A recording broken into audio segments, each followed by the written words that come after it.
Hola, en este video estaremos hablando de la técnica de animación stop motion con marionetas.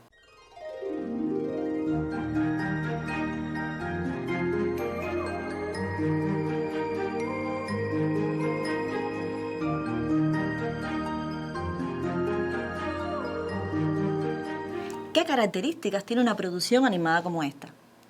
En primer lugar, tenemos que plantearnos a quién va dirigida la obra que estamos haciendo. ¿Cuál será su público meta? En segundo lugar, debemos tener en cuenta que hay que generar un mundo tridimensional que tiene escenografías, tiene atrezos y tiene personajes, para los cuales tenemos que diseñar y construir de forma muy específica teniendo en cuenta la época en la que ocurre, de qué va la historia y muy importante también es la escala de los personajes. Por ejemplo, Patricia, que es como se llama, esta niña que protagoniza la serie El escaparate de Patricia, usa elementos tan pequeñitos como puede ser esta paleta de colores y esta acuarela. Otro tip que deben tener en cuenta a la hora de animar marionetas es que todos los elementos que están ubicados en el set de filmación deben estar pegados y no participan de lo que está ocurriendo, de la acción. Porque cuando el animador entra, a la hora de animar, puede mover algunos de los elementos que se encuentran en el set y eso realmente afea muchísimo la animación. En el stop motion con marionetas es importante, 1, que la cámara con la que se está trabajando no debe moverse. Las luces tampoco se pueden mover del lugar. Y la escenografía tiene que tener estabilidad. No puede ser que cada vez que entre el animador a mover y a animar el personaje, se mueva la escenografía.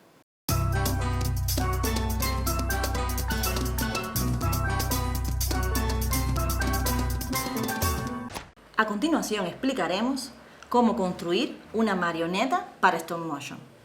Lo primero que debemos hacer es el esqueleto, porque necesitamos que todos los elementos del cuerpo estén conectados entre sí desde esta parte básica de la marioneta que es el esqueleto, o sea, desde los dedos de las manos hasta los dedos de los pies. Usaremos 4 alambres de igual longitud, tenemos que tener en cuenta por supuesto el diseño del personaje, qué altura tiene, y los colocaremos de esta forma. Un primer alambre nos servirá para el cuello y los brazos. Tenemos otro alambre, que en el diagrama tiene el número de 3, que nos servirá para formar la parte interna de los miembros inferiores, de las piernas.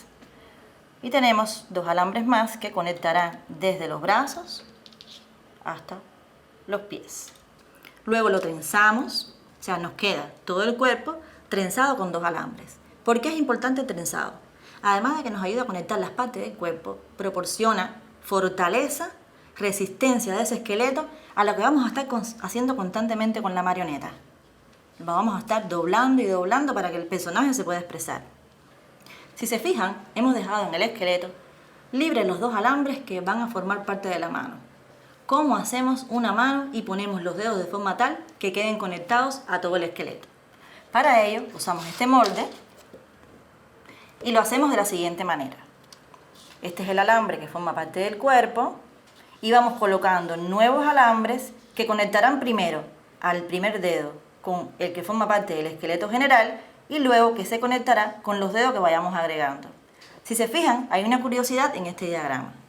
Solo hemos puesto 4 dedos y es porque en muchas películas animadas los personajes solo llevan 4 dedos en la mano.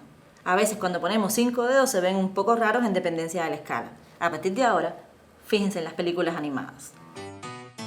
Además, para reforzarlo, usamos también cola blanca e hilo de algodón. ¿Y cómo lo hacemos? A este proceso le llamamos entorchado.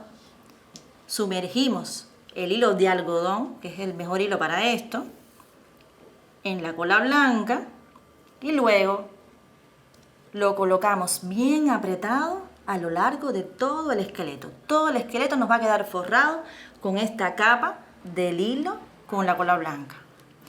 Luego decidimos cómo darle a ese cuerpo forma.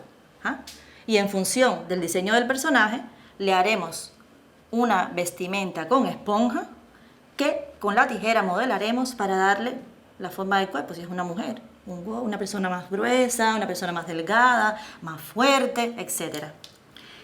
Y encima, con tela, le hacemos una piel.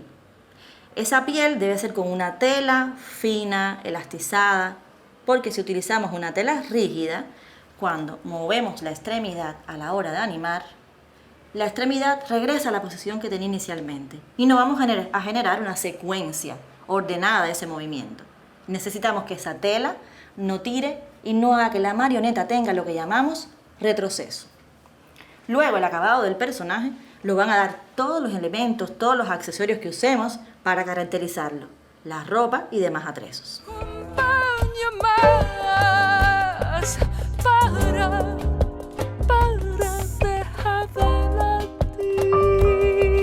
Hasta aquí este video del MOOC Introducción a la Animación Artesanal, donde hablamos de la animación con marionetas tridimensionales. Te invitamos a que consultes el material de aprendizaje multimedia, en el cual incluimos un resumen de todos los pasos a seguir para hacer una animación artesanal. Además, te damos información sobre una aplicación libre con la cual puedes desde tu teléfono hacer una animación desde la captura hasta la edición. Y como siempre, te brindamos información muy entretenida sobre la historia de la animación y sus principales exponentes. ¡Nos vemos!